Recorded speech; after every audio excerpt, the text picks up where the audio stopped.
and welcome to Love Lessons and Wordgasms. I'm here with my co-host Beth.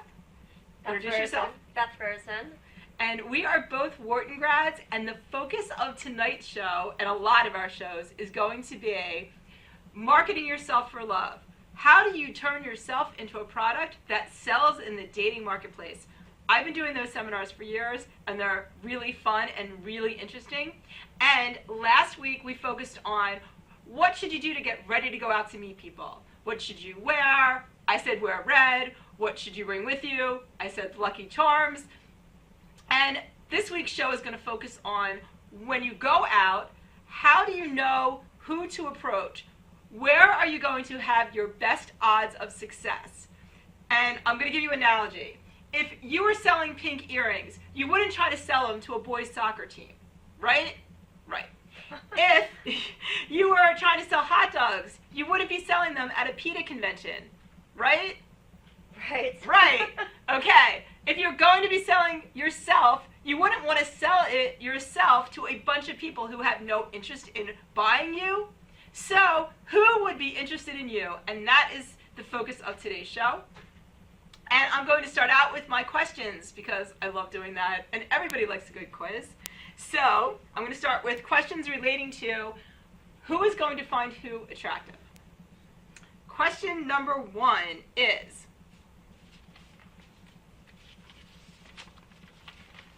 where's question number 1? Okay.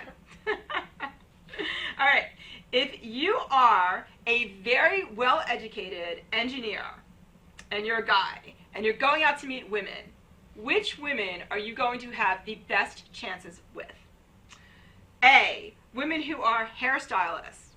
B, women who have law degrees. Or C, nurses. Who do you think you're going to have the best shot at getting? I would say lawyers or nurses. And the correct answer is lawyers, because there is something in the world called assortative mating. And it means that people are attracted to people like them in all kinds of demographics. From looks, people who are tall like people who are tall. People who are short like people who are short. That's who they prefer, they are more attracted to. No, I don't like short people. I'm 5'2", eyes of blue. I like tall guys. I told you they have a problem with what they say. I don't like short guys. Like I just don't. I don't like tall, powerful, hot, sexy. This is the science. You know, you're messing up my points. I know. Yeah, I'm dealing in reality. I'm short. Everybody can disagree with me. I'm just going anthropological. Okay. All right. But yes, I mean, women tend to like men who are more tall than they are. But it's all like relative, and it has to do with education, religion, in all kinds of demographic ways. So, I'm gonna get to the next question. I still don't agree. You don't agree? I don't like religious guys at all. I don't think religion matters today. I think it's the 21st century. I think that's out the window. But that's not kind of my point. If you were religious, you would like religious guys. Are you religious? No, I'm not. And are you into religious guys? No, it's a turnoff. That's my point. People tend to like people who are like them. So people who are really religious tend to like people that are really religious. And what's interesting is it doesn't necessarily matter what religion you are.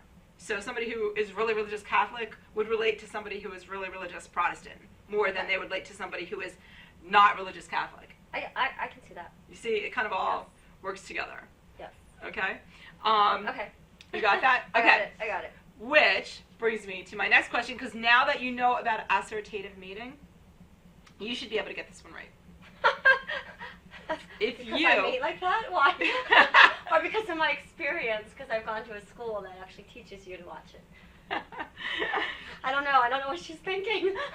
Yeah, no, it doesn't. It kind of goes against that whole opposites attract thing. Everyone's like, oh, opposites attract, but that's actually not true. Okay. You know?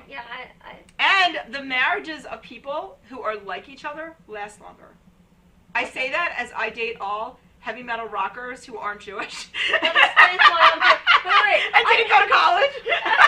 I say that as it doesn't affect my life at all, and I'm very happy in my little world of heavy metal rockers, but... It explains why I'm divorced. I dated someone who's not like me. I'm like reading all this research going, wow, I so am not assortative mating. Okay. As my mother keeps, plotting. Okay, All right. let me hear it. Okay, so the next one is, if you are a pleasantly plump foodie who loves to watch TV, what type of guy will want to get in your pants? So, that's my question. The first answer, A, tall, skinny guys, or B, guys who hate to work out, or C, the air conditioner repairman. Who do you think a pleasantly plump foodie would attract? Guys who hate to work out, but the air conditioner guy probably would want to hit on her anyway. If she's cute.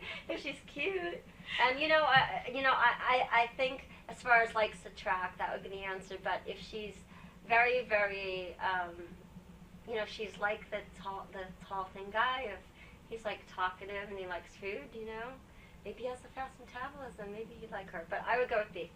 All right, it's interesting. I put in that last answer, the air conditioner repairman, because what I have been finding lately, because I have a lot of friends who are contractors and carpenters, and in that world, that the women are always hitting on them, and the women are hitting on them, not yes. vice versa. Yes. No, see, I get the opposite. They always hit on me, but all of my friends, especially the ones who are divorced, are all starting to date their air conditioner repairmen and who are their your contractors. friends? They went to Penn. Oh my god. And I love that, and they're happy too. Oh my god. All right. Yes. Now see, I don't find it attractive because I need a very smart, educated person. Unless they run the business, then it's different. Because then they're business savvy and they're smart and they're powerful, and if they're powerful, maybe there's some chemistry, but not just like a worker bee. That's not for me. Now you are my paragon assortative mating chick. Look at her! That Ivy League woman who wants smart guys who are running businesses, that Wharton grad. So, there you go. And it is now time for a commercial break. Simply Gents, located in Marlton, New Jersey, takes care of all your grooming needs, including haircuts, straight razor shaves, massages, facial, manicures, pedicures, and waxing. To find more information or book an appointment, visit us online at www.simplygents.com. The secret weapon of a well-groomed man, Simply Gents. When it's time for Jersey Mike's to make a really great sub, this is what we do. It's what we've been doing. It's what we've always done. It's what we'll always do. So what are you doing? Jersey Mike's. Be a sub above. Today's show has been sponsored by More Than Gifts. Come see our new location in Marlton, New Jersey. Not just gifts, but more. Today's show was brought to you by Alicia Kelly of White Horse RV Center in Williamstown, New Jersey. Alicia is your RV expert. Contact Alicia at whitehorserv.com or give her a call at 856-262-1717, extension 203. When you think of RV, think Alicia Kelly.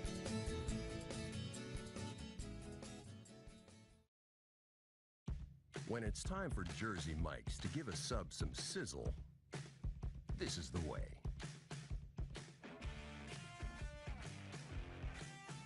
The way it's always been. The way it always should be. The way it always will be. Because that's just the way it's supposed to be. Jersey Mike's. Be a sub above. Extra Innings is the nation's premier indoor baseball and softball training center, featuring indoor batting cages, 7 multi-use tunnels, and training rooms. Extra Innings can provide professional instruction, private and group lessons, and the best year-round clinics. Along with a nationally recognized pro shop that features the latest and widest selection of equipment and apparel, our experienced staff can provide you with the right instruction and help you find the best equipment for your ability and budget. Extra Innings, where the game never ends. Today's show has been sponsored by More Than Gifts. Come see our new location in Marlton, New Jersey. Not just gifts, but more. Today's show has been sponsored by Farmers Insurance in Voorhees, New Jersey. To protect your assets and the people you love, call Mike Skoranek, your local Farmers Insurance agent, at 856-336-2553.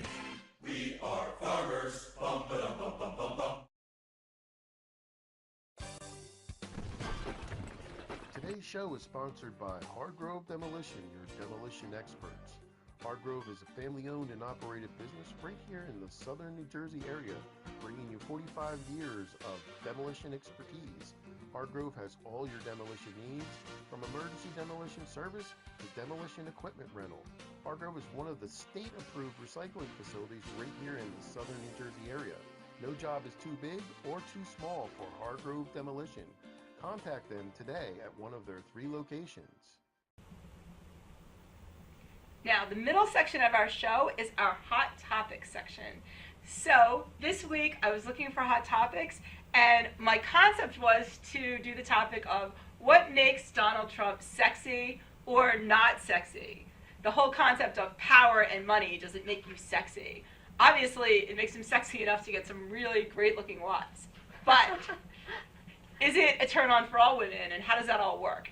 And what I want to do is start with something that I learned from doing the anthropology for my seminars, and it's really interesting stuff. It goes without saying that women are attracted to men who can take care of them, who have money. But what happens if you just lost your job, or you're having a really hard time getting your act together and making a living? Does that mean that you stay celibate? You know? Is it time to take out the porn and you know what? No. Or do you still get women? No, as long as you have cash in your pocket and you can pay for a couple drinks, you don't have to stay celibate. Well, because the idea is, like, let's say you don't have cash in your pocket. What do you do? How do you get women? You borrow from your friend. All right. So there is a solution to this. And it's a really good dating tip to know for those times when you're not feeling good about your job, you just lost your job, you are in a go-nowhere job. How do you get women to think that you're somebody who is going to kick ass and support them and be the guy that they can look up to because you are making it in this world? How do you do that? All right, so I'm going to start with doing my questions because I think this one will be an interesting one to debate. Okay. How do you handle that situation? So, you're a guy and you just lost your job. You think, there goes sex. But not necessarily. There's a solution. Do you say to new women that you meet at clubs, at bars, on the internet, on Match.com, whatever you do you say, when you're meeting them, first of all, what's the first question you get asked almost always when you meet a new person? So what do you do? What do you do, right? Yeah. Okay, so you just asked, what do you do? Do you answer, I just lost my job. My boss was an ass. What do you think? How's that going to go over? I think no. Maybe I quit my job and my boss is an ass, but I lost my job. Immediately I go, oh my God, what did he do? And he's like blaming the other guy. Oh, this guy plays the blame game and he's like unemployed. And I just get up and walk away. I would not stay. You know what's interesting? I was once on a date with a guy who had an amazing business that he built himself. He was like running camps for basketball and he had his own TV show. And I'm like, wow, what you do is so cool. And he says to me, he's like, well, we had a really bad year the last 2 years. I might be going bankrupt. Things aren't that great. And all of a sudden, I'm like, wow, he's losing his hair. I'm not kidding. I had the same well, he's looking bald. They talk about their $6 million business, and they've got this one and that one, and then you go on a third date, and it becomes, yeah, we're having trouble. I lost my business. I had to borrow this. I'm like, all right, I'm losing interest really, really fast. I'm like, and then you start to see what's wrong with them because they're not the right person for you. Before it was like all glory and wow, power, and then it's just like that kind of falls apart. Like the veil falls down, and you're like, oh, he's got a pimple, and he's got this, and he's got. What's awful is it doesn't make you a gold digger so much as it's just biological. I mean, it's not like I'm going, oh, I want a guy who's going to have a ton of money and support me. There's just something when somebody seems like they're not doing well with their career that you get turned off and you don't mean to. So maybe there's a gold diggerness to it, but I think it's just evolutionary. Well, I do restructuring and restructuring corporate legal bankruptcies and stuff. So if I met a big corporate player who's like, yeah, we filed bankruptcy, but we're restructuring, and he starts talking about structured finance and the financing, and I'd stay tuned in because he's about to get all this money coming in. But if they're like, oh, I just went bankrupt, and it's like this, and I go down, it's like, I'm out because they're caving, and I'm like, go into your man cave, I'm going out to play. Right. Okay, so the wrong answer to what do you do after you just lost your job would be, my boss is an ass, I lost my job. The next answer, what do you do? And you say, well, I'm not working now, I just moved in with my mom. How's that going to go? Oh, wait, you'll love her. It actually should be somewhat of a turn on because a guy who loves his mom is going to treat you really well. There's something to that. Oh, yeah, that's garbage. No, it's not. Okay. I have learned from men who do not love their mothers that much, stay away. If a guy says, I live with my mother, she's wonderful, No, it might be a turn off. If you live with your mother, I'm out. That means you're not an adult, you're still a child. Mommy take care of that me. will turn off most women. Yeah, I wouldn't give that I'd advice be to out. a guy. All right, the next one is, okay, what do? I'm starting a business. I just left my last position as a widget salesman because I can make better widgets, and I learned so much from my last job that I'm going to have a big widget selling business, and I am going to be a mogul, and I'm so excited about this, and blah, blah, blah, blah, blah, blah. Is that how you handle it? Entrepreneur. I'd stay and I'd listen some more. Exactly. That is the correct answer. Women are just as attracted or are very attracted. I can't say just as attractive. I don't know the exact science on that, but women are very attracted to potential. They are as excited to hear that you're going to be successful as you are already successful. Keep that in mind. It is the attraction, I think, of the broke musicians because there's always that belief that they have potential to be rock stars. Yeah, because they have sex appeal and ambition, and people who don't quit. I mean, there are very few people in the last mile. So people who are still running are bound to make it. There are very few people. They all quit along the way. Mm-hmm. So it's like, no, I'm going to make it. I'm going to take everything I learned and keep going. That's the kind of person you want to talk to. And they're not complaining. They're coming from a position of power. And power is chemistry. It pulls you in. Exactly right. I agree with you on that one. And the last answer, see if this one's something you would want to try. What do? And you answer something like, I can't be tied down to some boring job. I'm a free spirit. I'm an unconventional kind of person. I don't fit into that boring 9-to-5 world. How do you respond to that? Well, I like system busters, but how are you going to pay the rent, and how are you going to take me out for a really nice, expensive dinner, and take me to the places I need to go, because I'm not living in a hovel. I'm too old for that garbage. And that's exactly it. You can start with that I'm free-spirited thing, but it has to be, I want to have my own business. Yeah. This is what I'm going to do with my free-spiritedness. I'm going to be writing songs and going on tour. I'm going to be creating products. Yes. Then you're good. So don't worry about not having a job. Just figure out and do it. Once you tell women this is what I'm going to be doing, do it. Because unless you just want a bunch of one-night stands, you're going to have to produce at some point. And back to our Donald Trump question. What do you think is more of a turn-on, power or money? He actually said to a reporter on something that he did, I think his hashtags or whatever that you call them, he said about himself, women find his power almost as much of a turn-on as his money. If you're picking between power and money, what would you pick? I would say power, because powerful people can eventually get money.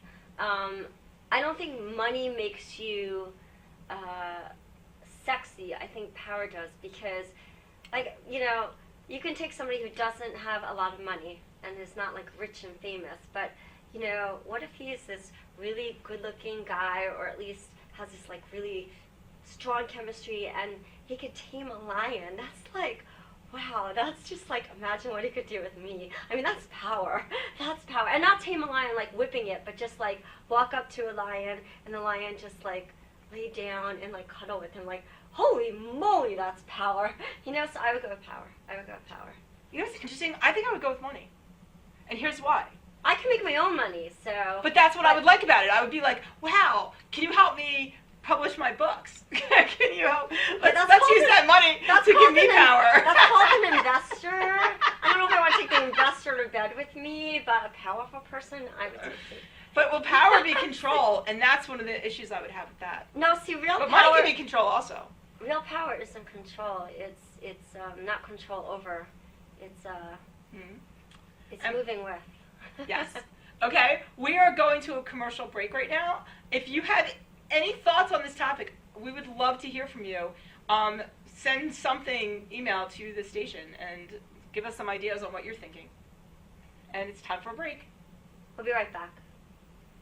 Saving your business money is as easy as 1, 2, 3. Tanker Consulting Services, a payment solutions expert, will show you how with a free, detailed, written analysis illustrating your cost savings. We usually uncover savings between 10 and 25%, and sometimes more. We can help your business succeed by providing reliable and secure merchant payment solutions such as merchant services programs, point-of-sale systems, and ATM machines. TCS, one of the leaders in regional credit card processing consulting, offers electronic payments to merchants locally and nationwide through our preferred vendor programs.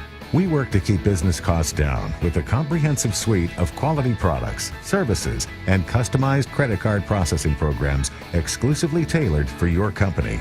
TCS is convenient, reliable, and innovative, with customer service available 24/7, 365 days a year. Our in-depth industry knowledge, partnership strategy, and innovative processing solutions allow for a specialized approach to providing merchant bank processing with 100% full fee disclosure. TCS is one-stop shopping for all your merchant services solutions. Our clients save money 100% of the time.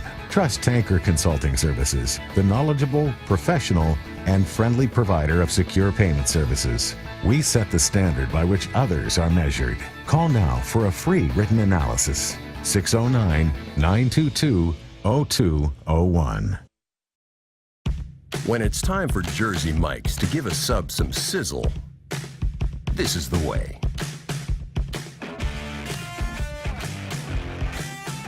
The way it's always been. The way it always should be.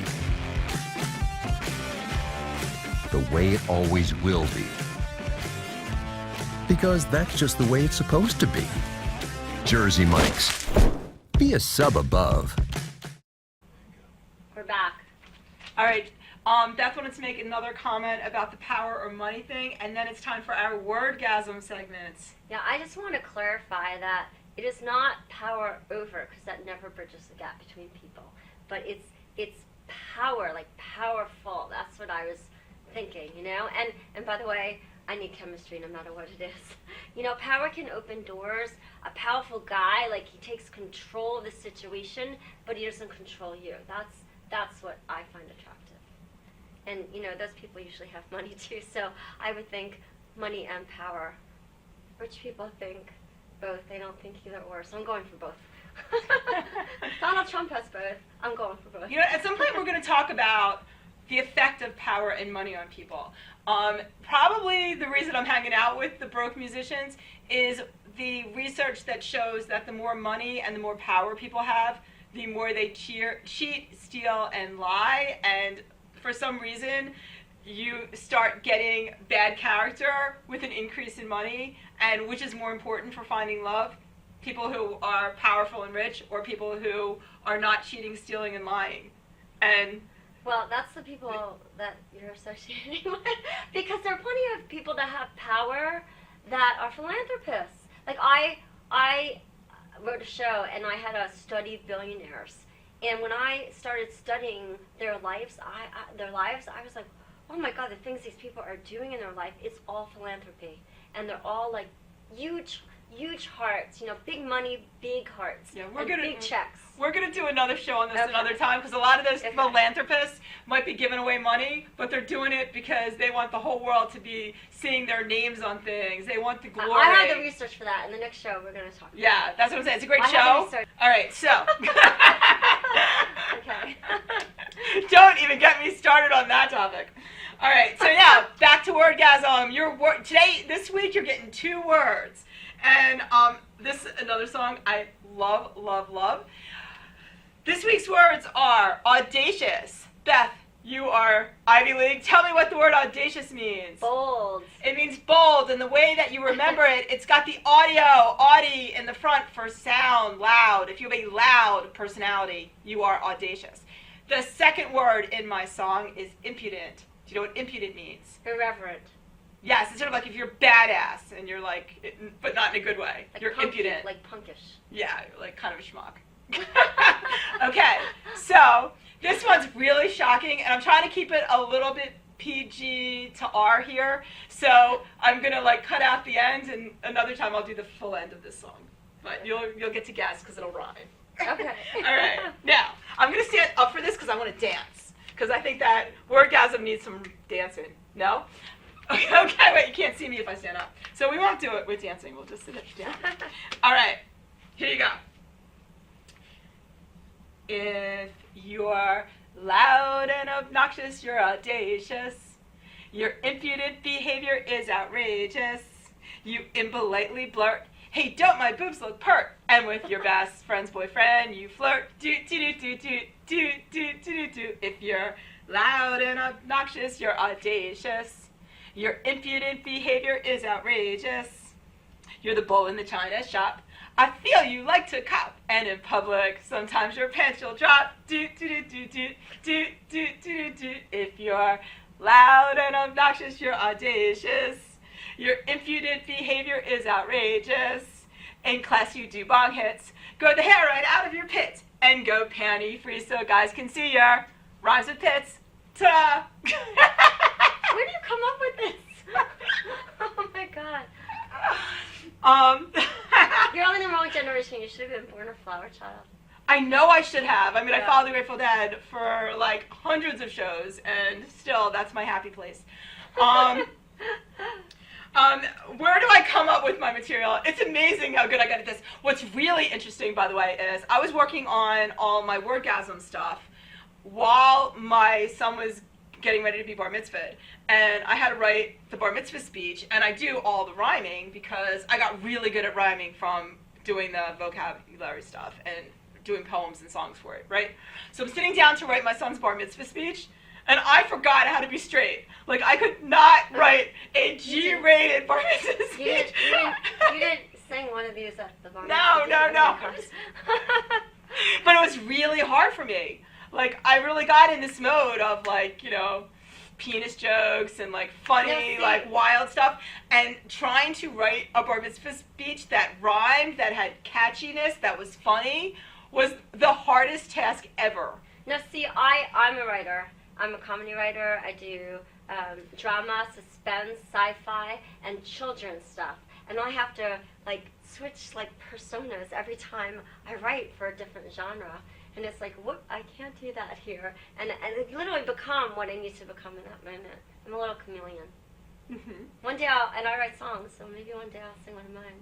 That'd be good. You probably have a better voice, I would presume. I don't let people hear it. I loved it. I did my Wordgasm songs at clubs before heavy really? metal shows. Yeah, I've done that before, and I get all these guys just standing there going, like, horrified. But I do think, like, that's something I want about the show, and the reason I'm all excited to be able to do a segment of Wordgasm is if this stuff catches on and you guys like it, audience, let me know. How cool would it be if you start learning the words and you start getting into the tunes and I go and start doing shows that you can come to?